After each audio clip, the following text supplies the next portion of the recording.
Accompagné d'un de mes collègues, Samy Canaan, en charge de la culture et du sport, de nombreuses conseillères municipales, conseillers municipaux, des acteurs du centre-ville. Je salue tout particulièrement les commerçantes et commerçants qui sont nos partenaires auxquels nous voulons témoigner notre attachement, surtout par les temps qui courent, avec ce projet. Alors je vais vous rappeler en quelques mots en quoi consiste le projet, de vous dire comment il se décline, qui est-ce qu'il implique, et ce sera là l'occasion effectivement de souligner la participation des habitantes et habitants de la vieille ville, mais aussi de celles et ceux du centre, des commerçants, je le redis, des grandes enseignes, de la Fondation pour le tourisme et de tous les partenaires, je les citerai tout à l'heure, qui sont partie prenante à ce que nous lançons ce soir, mais qui connaîtra son aboutissement le 31 décembre, puisque Genève se met sur son 31, un mois de décembre en fête. J'aurai ensuite le plaisir de passer la parole à M. Zumwald, le directeur général des Randes genevoises, qui est notre partenaire sur l'opération spécifique Post-Ténébras Sud, donc les illuminations, à Mourka, notre spécialiste en illumination, artiste qui, depuis 4 ans, réalise avec nous cette opération, à M. Pavillard, responsable du festival Arbre en Lumière, directeur artistique, qui nous en dira aussi quelques mots, puisque c'est une nouveauté. Et puis, je pourrais clore cette petite cérémonie, je ne peux pas avoir le flash trop dans la figure, ça m'arrangerait. Voilà, j'ai déjà une lumière à mes côtés qui m'irradie, donc c'est bon. Merci. Nous procéderons à un petit tirage au sort avec cadeau à la clé. Et ensuite, je le dis d'ores et déjà, je remercie les Randes genevoises qui nous invitent toutes et tous ici à prendre non seulement le verre de l'amitié, mais davantage sur cette place du Mollard. Alors quelques mots pour rappeler comment ce mois de décembre se décline et comment le conseil administratif, et en particulier le département que je préside, cette année a décidé d'égrener, comme un calendrier de l'Avent, les jours qui nous séparent du 31 décembre. D'abord, c'est ce que nous lançons ce soir et vous voyez déjà autour de la place du Mollard les illuminations qui ont démarré pour la 4e édition, grâce à la participation de la Fondation pour le tourisme et de son président Pierre-François Inger, qui vous prie de l'excuser, qui devait rester au Grand Conseil ce soir. Grâce à nos partenaires que sont les Randes genevoises, partenaires de l'année passée, de cette année et de l'année prochaine, partenaires essentiels, grâce au TPG et au SIG, et je salue en particulier les équipes de SIG qui sont parmi nous, quelque part, qui ont bossé depuis la fin du mois d'octobre et tout le mois de novembre pour nous aider à mettre sur pied ces illuminations.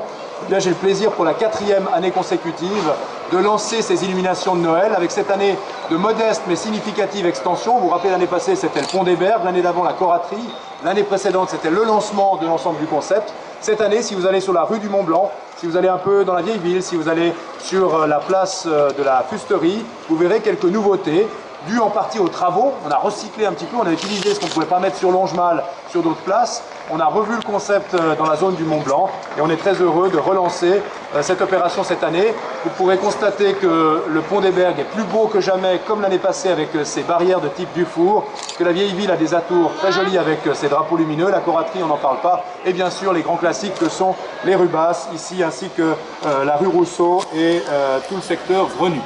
Donc nous sommes très heureux de relancer cette année cette opération et de l'améliorer encore puisque nous avons fait des économies d'énergie supplémentaires. Nous sommes définitivement entrés dans l'ère du développement durable grâce à SIG notamment.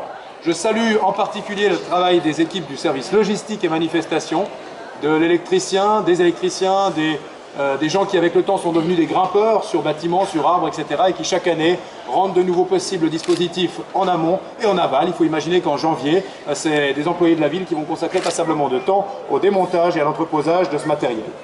Illumination de Noël, première opération. Deuxième opération, c'est la reprise cette année, héritée de mon prédécesseur que je tiens à saluer, Manuel Tornard, dans le domaine des espaces verts, du festival Arbre en Lumière. C'était par le passé Arbre et Lumière, un festival qui a connu une dizaine d'éditions, qui s'est développé dans différents endroits de la ville. Bien que j'ai le plaisir cette année de relancer. Relancer pourquoi? Parce qu'on avait un peu le sentiment qu'il était devenu avec le temps assez inégal, qu'on s'était détaché des arbres. Et bien cette année, avec le thème des arbres en lumière, nous sommes revenus sur ce principe fondamental qui est d'habiller l'arbre avec des œuvres contemporaines qui bénéficient d'un premier habillage, donc c'est des inédits. Nous ne ressortons pas des œuvres recyclées d'ailleurs, des inédits sur le périmètre de la vieille ville, qui est un périmètre intéressant, qui avait été un peu oublié avec les illuminations les années précédentes. Un périmètre qui a fait l'objet d'une sélection fine de 9 arbres avec 9 artistes, des locaux, des plus éloignés jusqu'à une japonaise, et qui ont pour avantage de mettre en valeur des sites parfois intimistes. Je pense notamment à l'arbre qui se situe sur la place du Bémont, juste derrière Confédération Centre, des sites plus connus, notamment sur la rue de la Fontaine, la Treille évidemment, avec des décorations tout à fait originales et des œuvres extrêmement intéressantes. Je remercie à cet égard Julien Pavillard qui a repris au pied levé ce festival cet été, qui a réussi une gageure avec 9 œuvres 100% nouvelles, originales, avec 9 artistes différents. Je lui donnerai la parole dans un instant. Troisième opération, après les illuminations, les arbres en lumière, c'est le village des saveurs. Là aussi, une grande réactivité de mes services, et je les en remercie, parce que nous avions jusque-là un marché de Noël qui, alors je ne vais pas l'accabler, mais enfin, se composait d'un chapelet de stands de vente de pashmina, soi-disant d'origine péruvienne, dont on pouvait quand même un tout petit peu douter de la provenance, qui ne faisait pas vraiment honneur à notre ville.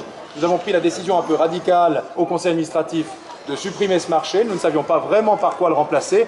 Et grâce à des commerçants extrêmement dynamiques, et notamment des marchands, j'ai la chance de diriger en ville de Genève le secteur des marchés, nous avons pu réaliser sur la place de la Fusterie un marché de Noël qui est en fait davantage un village, des saveurs avec des produits du terroir, donc axé sur la gastronomie, et qui doit mettre vos papilles en éveil jusqu'à la période de Noël, et qui donnera l'occasion à ces marchands qui toute l'année se démènent et se décarcassent, notamment sur les 30 marchés hebdomadaires en ville de Genève, eh bien de mettre en valeur leurs atouts. Merci ici à tous les marchands qui rendent possible ces animations, des ateliers également pour les enfants et les maraîchers qui sont de la partie. Et puis, last but not the least, c'est le grand rendez-vous du 31 décembre. On en a dit quelques éléments déjà à la presse, 4 sites retenus. Sur les aspects traditionnels, c'est évidemment le parvis de la cathédrale, la place des Canons, le bourg de Four, mais aussi cette année, une ambiance nouvelle sur le parking de la rôtisserie. C'est, je vois Alexandre Afsari, quelque chose que l'on prépare encore pour le mois à venir. On vous donne d'ores et déjà rendez-vous, quel que soit le temps, le 31 décembre, pour passer les 12 coups de minuit avec quelques surprises à la clé et danser jusqu'aux petites heures du matin sur ces différents sites. Voilà, j'aimerais conclure en remerciant Monsieur Pierre-François Inger, mon partenaire cantonal qui depuis 4 ans me soutient et qui, à travers la Fondation pour le tourisme et les commerçants qui l'alimentent, rendent possible ces opérations. Monsieur Pierre Zumwald, directeur général des rentes genevoises, qui soutient aussi le projet et qui le montre ce soir en invitant la population. Le service logistique et manifestation de la ville de Genève et les autres services qui y contribuent, service des espaces verts, voirie ville propre, service de la sécurité et de l'espace public, les pompiers, etc.